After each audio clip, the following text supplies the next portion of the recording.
Hey guys, welcome back to my YouTube channel, and in today's video I'm going to be sharing my organisation tips for sixth form. This is just what's personally helped me. It can be different for everyone, and I will kind of try to offer some other tips that might help other people during the video as well. Let's get started. So one of my tips is to use folders per subject. So I have 3 folders. I technically do 4 subjects because I do physics, maths, computer science and AS further maths. However, I found that I don't really need a full folder just for normal A-level maths. I have a separate wallet for all of my assessments and a separate wallet for all of my homework, and I found that that's just been all I need. I do have a folder for further maths which has all of my content in it. I'm just going to show it to you like this, and obviously I have a divider in here that's separated by, I think on here it's 2 topics per divider because there's quite a lot and I didn't have enough space for just having one. So that's my further maths folder. This is my computer science folder. Again, it's pretty much the same thing except for I also have a divider for past papers right at the bottom. And again, this just has just my work in it. In computer science we get quite a lot of workbooks that I need to just keep a hold of, and we also get given quite a lot of booklets for exam questions when we have assessments or mocks coming up. So I find it easier just to store it in there rather than having it all strewn across my room in random places and I don't know where to find it. I'll also actually show you my physics folder because my physics folder is probably the most impressive one. So this is my physics folder. As you can see, it is very, very full. I actually do keep my normal book and another notebook in here as well, because again it's just so much easier to have everything for one subject in one place. And then I know that when I have physics in school, that for example next Thursday I'll have physics, I can just take in my whole physics folder and that's all I need to do. And I also know that everything's in there, so I'm not going to be worried about potentially not having anything. So again, this is just all of my modules on here, and I also have a separate divider for homework, tags, which are the practicals we have to do, and past papers. So yeah, that's a quick rundown of how I use my folders and what's in them. And I do find it really useful because, as I've mentioned, it's just everything all in one place and means I don't have to worry about forgetting anything. I don't have to worry about trying to find anything quickly the morning before I have physics or whatever. I find it so much simpler and so much easier to organise. Everything goes straight into my folder and it stays in there. So yeah, I know some people do talk about having another day folder which they use just to take in everything they need, sheets or homework they need for that day. I did have that for year 12, or for part of year 12, and I found it just didn't really work for me. I found it so much easier to separate everything by subject rather than subject and day, because I could just keep all of my work in that folder and just take in the folders as and when I need them. Because for me personally, the only subject where I will have to use my folder in each lesson is probably physics. Further maths, because it's self-taught, I tend, well, not anymore, I did pretty much always do the lesson or teach it to myself during my frees at school. So I just left that folder at school and then would take it home every Friday, because I also taught topics at the weekend as well and bring it back to school on the Monday. And I found that works for me, because obviously I do get that these folders are quite hefty and it's quite a lot of effort to lug them around to and from school each day, especially if you have a bit of a weird commute like I kind of do. So this physics folder, again, it would stay in school for a couple of days sometimes, and then sometimes it would come home. It would just be dependent on when I'm doing my homework, I suppose, because if I know I'm going to do my homework at home, I'll take my physics folder home, or like if I'm revising and I need stuff for my folder, I'll take it home. But if not, then I would just leave it at school because it's very hefty and it is a bit of an effort to take it to and from school each day. So another thing that I do to keep organised is a bit of like it's kind of something that your mum would probably always tell you, and it is going to sound a bit like, oh, come on, why is she saying that? But I found that it is actually extremely useful. It's a bit more of a placebo effect maybe rather than actually having an impact. But that is to be keep your room tidy, keep your space tidy. Like, you know, like your desk, if you're going to revise there, if you're going to do a lot of work there, keep your desk tidy, keep your room tidy so you know where everything is. And I find this does save a lot of time because I know exactly where everything's kept. And it does save a lot of stress. Like in the morning, if I need to get my dance bag ready, I know that my point shoes are just in that little box there.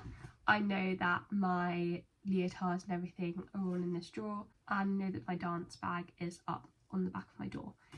So I can just really quickly grab everything and everything stays in its space. It also does kind of feed into the next tip. But another thing along with keeping my room tidy is that I will try, this is a New Year's resolution, to have a set day each month where I just completely deep clean my room, like dust it, hoover it, maybe chuck stuff out if I need to, just really tidy everything up. And actually an example, I suppose, of having things in my room that aren't quite organised, that does kind of feed into my disorganisation in that area, probably my books, to be fair. I've been given a lot of books by teachers at school and I don't have that much space for books anymore in my room, which is quite sad. I kind of just try to put them wherever I can, and I only have a small space for more like educational books, like books that are to do with further reading around the subjects that I study. So I don't have any more space to put the books that I've been given, so they are kind of just strewn about on my desk. I have like 3 separate piles of them, and I found that I haven't really been reading them much because although they're right there in front of me, they don't have a specific space. They kind of just feel like clutter. I suppose if I do read them, then I can give them back to the teachers and I don't need to keep them anymore, which would solve the issue. But I do think part of it is probably because it just feels messy to me. So I suppose as well this is a more personal thing, but maybe it's more general, that if something's messy, I don't like to go near it. I find sometimes like it can be a really big task for me to clean my room because in my eyes I'm just like, oh, it's so messy, I don't even want to go near it, I don't want to touch it because I don't like mess.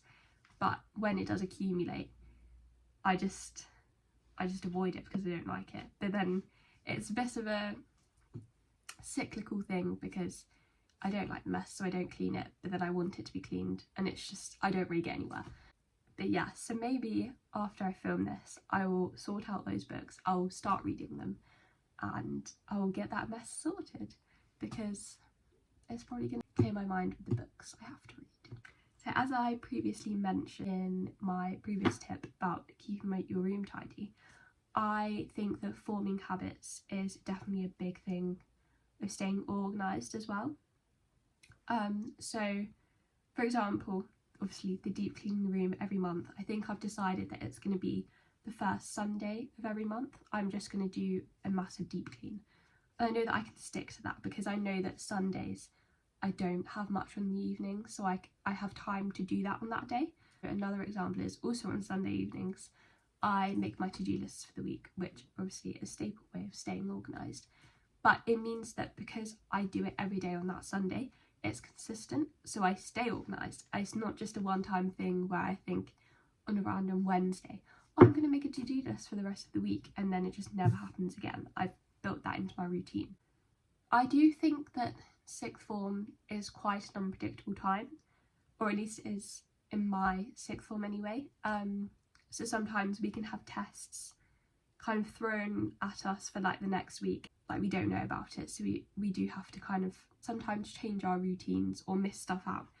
But I know that I don't have dance on Tuesdays, Wednesdays and Thursdays. I know that I have physics clinic at school on Monday. So Mondays tend to be my running days. Wednesdays, every other Wednesday I have a free period 6. So I know that I can leave school early and I can go to the gym and then just do some revision at home after.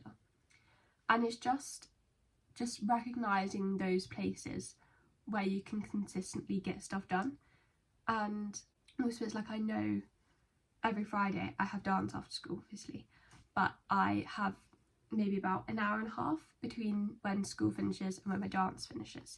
So I know that every Friday I have an hour to revise in a cafe somewhere.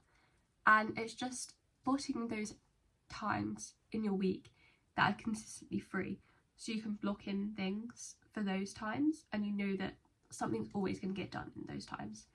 I think that's a really good way to stay organised, because you know that, I mean, again, actually, I suppose even if you have a last minute test thrown on you and you think, oh, every Monday I go for a run, but I've got a test coming up on Tuesday and I don't have enough time to revise, let me swap out the run and instead put some revision in.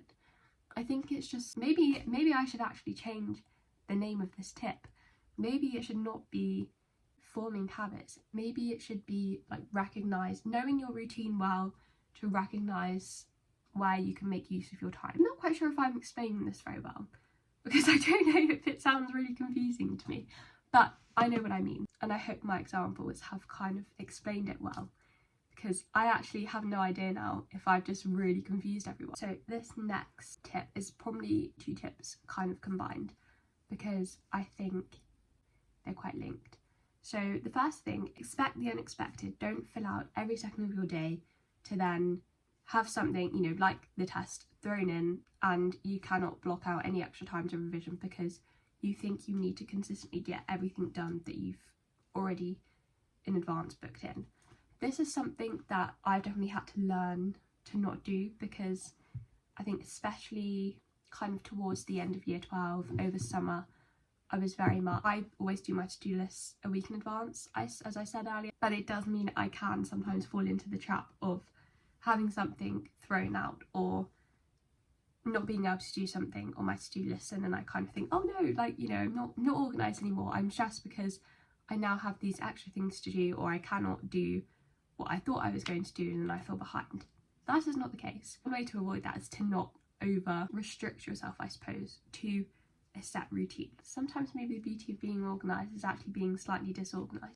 Because, so for example, this week I had mocks, and my plan was to like be really productive during mocks and also to get a lot of exercise in, because I find that helps me when I've got times of heightened stress or just a lot of time I'm sat down doing work. I need to also exercise an equal amount. And obviously I had planned to do some revision in between my exams before, like the ones the next day, or if I've got 2 in a day, I plan to do some revision in the gap in between. However, I got quite ill this week, as you can probably hear in my voice. So I've kind of had to take a step back from the revision and all the exercise, purely because I was just too tired to and not well enough, and I had to focus on getting better so that it didn't affect me throughout the whole of my exams, and also just have enough brain power left to actually try to do semi-well in them. So that is an example of where it's okay to kind of take a step back from your organisation and just give yourself a break, or adapt to your circumstances at the time, because again, as I said, sixth form can be very unpredictable, and also just important to not burn yourself out, I think. So leading on from that, my kind of digital life organiser, I like to call it, I use is Notion. I know it's very popular. I actually managed to get all of like my closest friends on it, which I was quite proud of myself for, and I just love it. I have my weekly to-do lists on there, I have a journal, I have a study planner, I have a study tracker as well. Actually, they're 2 separate ones, which I will show you. I have like reading lists, so I can track what I need to read just when I was working towards my personal statement over the summer. I just have everything on there, and I think for me personally it's something that definitely helps me keep organised. And as I mentioned earlier as well, it's definitely a habit that I have. Every night, at least I try to journal. Every Sunday evening I do my weekly to-do list. Every night I also fill in my habit tracker as well. and leading from the habits, and my revision tracker and stuff like that. So I'm going to show you my Notion because I'm quite proud of it, and I just love it. I hope it inspires someone else to also create their own Notion because I think it's life-changing personally. Okay, so this is my weekly to-do list for this week.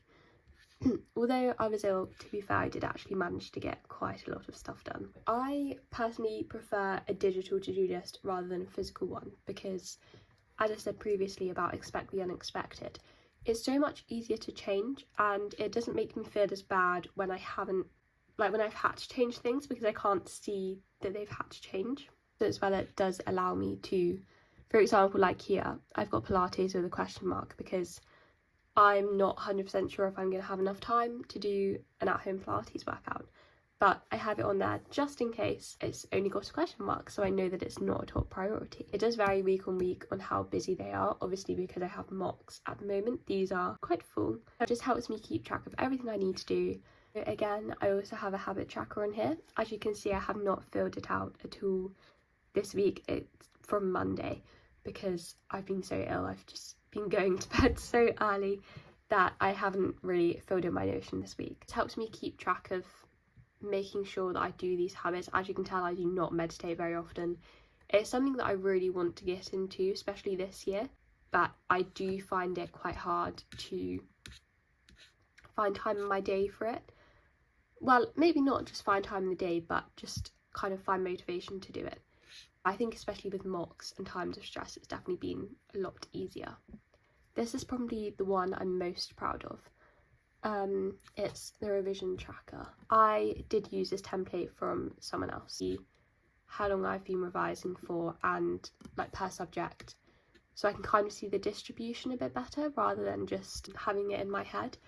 And I find that this helps me stay organised because I can think, well, I've got my physics test tomorrow. Then I can look to see how much physics revision I've done in the past week, and I can think, right, okay, I'm going to definitely need a bit more revision. Because sometimes it's hard to tell, I think, just how much more time you need to spend on things. And then I also have my calendar on here. So for this, I use this to fill in all of the assessments I have.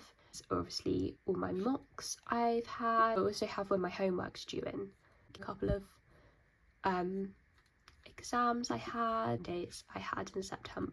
An example of how I use my calendar. I also have my goals to work towards. I had a to-do list for over Christmas because I do find that I need to not only have my weekly to-do list, but just have a more general to-do list of like just topics I need to revise.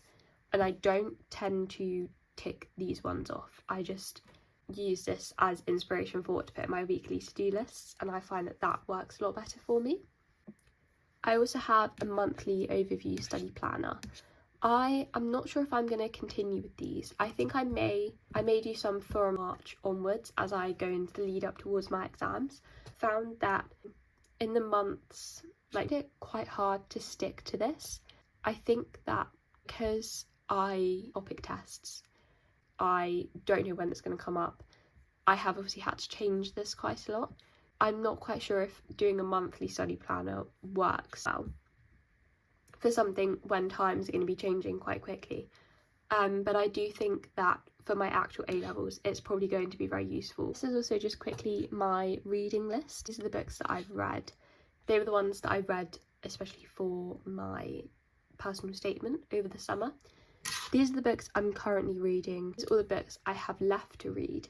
And this is quite useful because I also have to fill in my thoughts after. So if I click on Hello World, these were kind of my thoughts, which was useful especially for personal statements.